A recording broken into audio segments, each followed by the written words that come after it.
বন্ধুদের সাথে বাজি ধরে আমি যখন একদিনের জন্য ছদ্মবেশে পথশিশু সেজে রাস্তায় নামলো, তখন একবেলা ক্ষুধার কষ্ট আর এক নতুন বন্ধু নিঃস্বার্থ ভালোবাসা তার পুরো জীবন দেখার জন্য তার নিজের নজর বদলে দিল। ছোট ছেলে আমিন বেশ চটপটে স্বভাবের ছেলে ছিল। প্রতিদিনের মতো আজও সে বিকেলে বন্ধুদের সাথে গ্রামের বড় মাঠটার পাশে খেলছিল। খেলা শেষে ক্লান্ত হয়ে যখন সে গাছের ছায়ায় বসলো, তখন তার চোখ গেল রাস্তার ওপারে। সেখানে তার সমাবেশে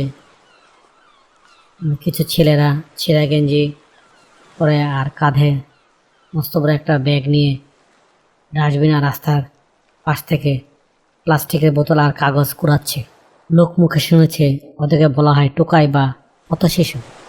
ইয়ামিনের বন্ধু সিয়াম মুখ বাঁকিয়ে বলল, ধুর, এই টোকাইগুলির জীবন কত সহজ না রে। কোনো লেখাপড়া নাই, স্কুলের তাড়া নেই, মা বাবার বকুনি নাই, সারাদিন শুধু ঘুরে ঘুরে বেড়ায় আর বোতল কুড়ায়। ইয়ামিনের মনে সিয়ামের কথা শুনে একটা অদ্ভুত কৌতূহল জাগলো। আসলে কি ওদের জীবন এত সহজ? সে তার বন্ধুদের দিকে তাকিয়ে বুক ফুলিয়ে বলল, তোরা ভাবছিস এটা খুব সহজ কাজ? আচ্ছা, কাল আমি নিজেই একদিনের জন্য টোকাই সাজবো, দেখি তো ওদের জীবন কেমন। চারিদিকে বন্ধুরা হেসে উড়িয়ে দিল, কিন্তু ইয়ামিন মনে মনে জেদ ধরে বসল। সে আসলেই দেখতে চায় রাস্তার ওই পথশিশুগুলো জীবনের আসল গল্পটা কি। পরদিন সকালে ইয়ামিনের মা যখন এক প্রতিবেশীর বাড়িতে গিয়েছিল, ইয়ামিন সেই সুযোগটা কাজে লাগালো। সে ঘর থেকে একটি পুরানো ছেঁড়া ফতোয়া হাফ প্যান্ট খুঁজে পরে নিল। আয়না নিজে দেখে নিজেই চেনা দেয়। এরপর একটা বড় প্লাস্টিকের বস্তা কাঁধে ঝুলিয়ে বাড়ির সামনে থেকে চুপচাপ বের হয়ে গেল।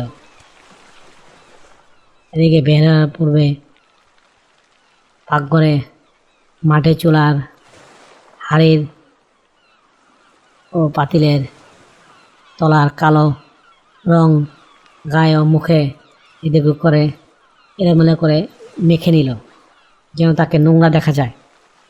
আর সে আর কোনো স্কুলের ছাত্র বা আদরের ইয়ামিন নয়। আজ সে রাস্তায় এক সাধারণ পথশিশু। ইয়ামিন বাজারের মোড়ে গিয়ে একটা ডাস্টবিনের পাশে দাঁড়ালো। ডাস্টবিন থেকে তীব্র সুগন্ধ আসছে, আর মাছিগুলো চারিদিকে ভনভন করছে।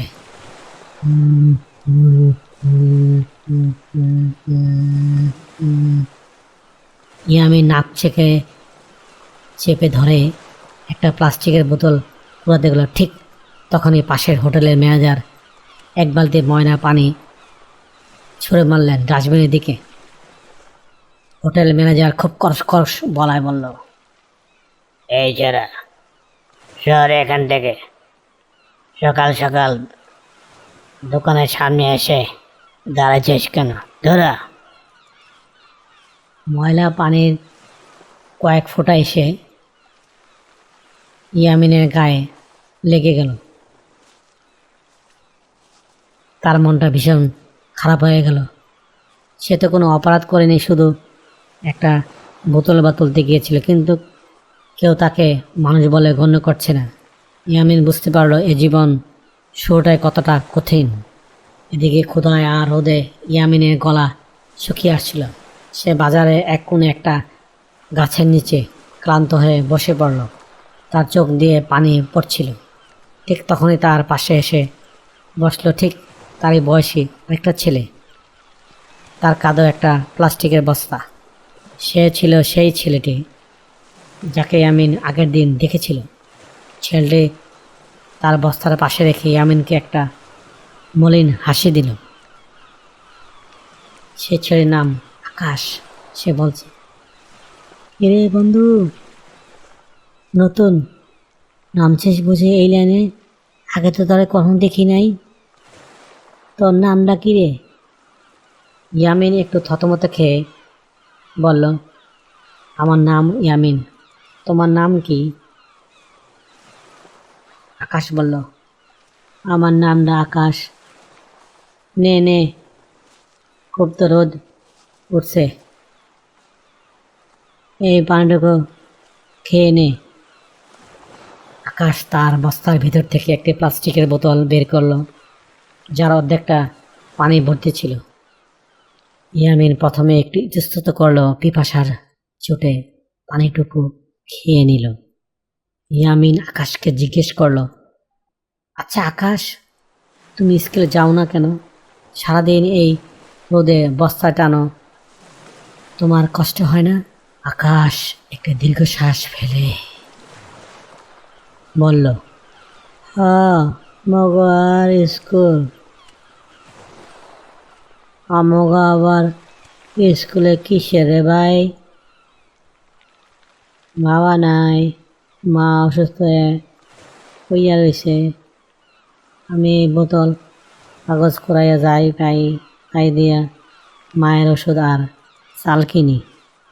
একদিন কাম না করলে ওই দিন আমাদের না খাইয়া থাকতে হয়। আকাশের কথা শুনে ইয়ামিনের বুকের ভিতরটা মুচড় দিয়ে উঠল। সে প্রতিদিন পড়ার ফাঁকে যাওয়ার জন্য কত না বাহানা করে, মায়ের হাতের খাবার পছন্দ না হলে খেতে চায় না। আর এখানে আকাশ নামের ছেলেটা প্রতিদিন দুমুঠো ভাতের জন্য কতটা যুদ্ধ করছে। আকাশের কথাগুলো শুনে ইয়ামিনের বুকের ভিতরটা বেশ মুচড় দিয়ে উঠল। সে প্রতিদিনের পড়ার ফাঁকে যাওয়ার জন্য কত না টাল বাহানা করেছে, মায়ের হাতের খাবার পছন্দ না হলেও খেতে চায় না। আর এখানে আকাশ নামের ছেলেটা প্রতিদিন দুমুঠো ভাতের জন্য কত না যুদ্ধ করছে। দুপুর গড়িয়ে বিকাল হতে চলল। আকাশ তার জমানো বোতলগুলো একটা ভাঙ্গারি দোকানে বিক্রি করে মাত্র 40টি টাকা পেল। সেই টাকা দিয়ে সে একটা শুকনো রুটি আর একটু ডাল কিনল। আকাশ রুটিটা মাঝখান থেকে দুভাগ করে এক ভাগ ইয়ামিনের দিকে বাড়িয়ে দিল। আকাশ বলল, নে ইয়ামিন, সকাল থেকে তো কিছুই খাস নাই জানি, অর্ধেক তুই খা আর অর্ধেক মই খাই। ইয়ামিন অবাক হয়ে আকাশের দিকে তাকিয়ে রইল। যে ছেলেটা সারাদিন এত কষ্ট করে মাত্র কয়েকটা টাকা কামালো, সে কোনো দ্বিধাই ছাড়া তার দুপুরের খাবারের অর্ধেকটা একজন অচেনা মানুষের সাথে ভাগ করে নিচ্ছে। একে হয়তো বলে আসল মানবতা, যা বড় বড় ধনীদের রাজপ্রাসাদে খুঁজে পাওয়া যায় না। ইয়ামিন রুটির টুকরোটা মুখে দিয়েই তার চোখ দিয়ে টপ টপ করে অঝরে পানি পড়তে লাগলো। সে আরও নিজের পরিচয় লুকিয়ে রাখতে পারল না। সে চোখের জল মুছে ফেলল।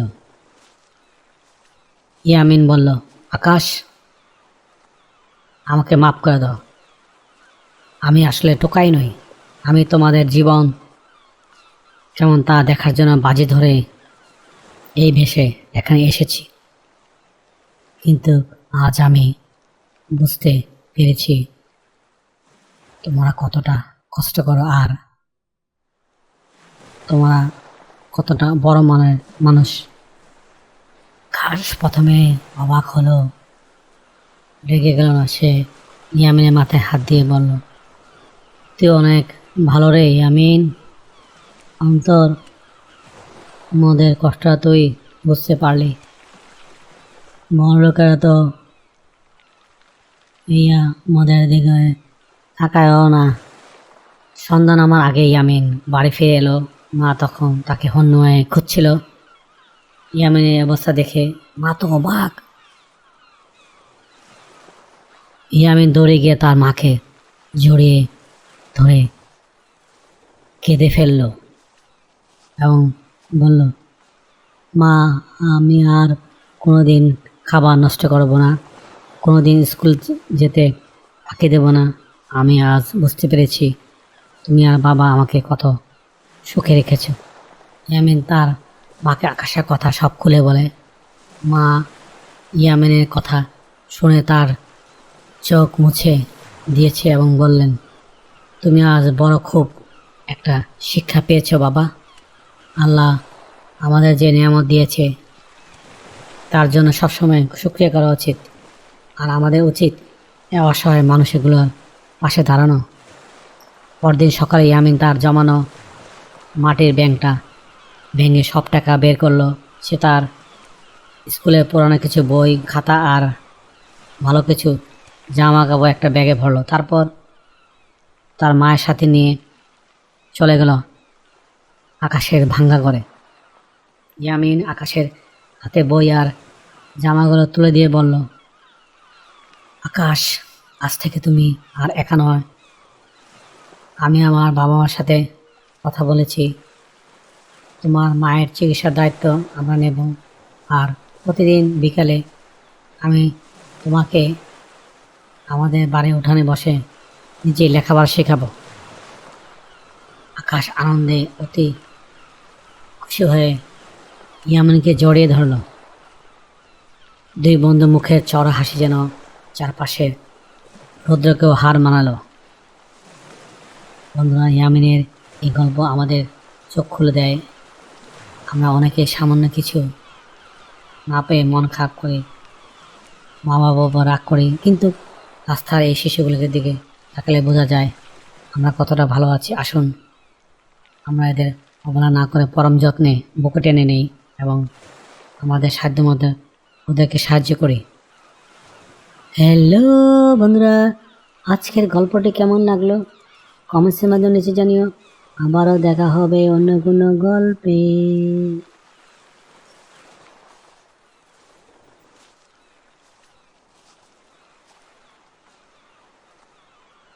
Thank you for watching. Please subscribe.